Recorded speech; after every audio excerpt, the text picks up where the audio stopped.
بصي يا سارة، أنا عارفة إن انتي كويسة، بس أنا مش هعرف أمشي معاكي وتبقي صاحبتي وانتي لابسة كده. انتي ما تعرفيش الناس بيقولوا عليكي إيه بصراحة. بيقولوا إيه؟ انتي عارفة إن أنا عمري ما عملت حاجة غلط. أنا عارفة، بس انتي اديتي فرصة لكل حد يتكلم عليكي بسبب لبسك وتصرفاتك المجنونة، وكده انتي غلط. انا مستعد اخطبك من بكره، بس انا مستحيل اهلي يوافقوا على واحده بتلبس كده. انا مش عارف اخطب واحده اهلي مش راضيين عليها. انا عاوزك تبقي زي ريم عشان نعرف نكمل. طيب بما إن ريم عجباك وكمان هتعجب أهلك، يبقى بلاش سارة وخد ريم. أنا عارفة أصلا إنها كانت عينها عليكي من الأول.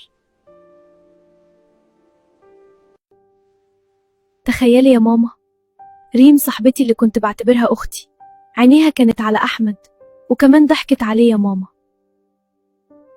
ما أنا قلتلك من الأول ده شغل فلاحين، والبنت دي مش سهلة، وإحنا لازم نخليها ما تاخدش طارق ولا أحمد. عاوزاكي تسمعي كلام أمك.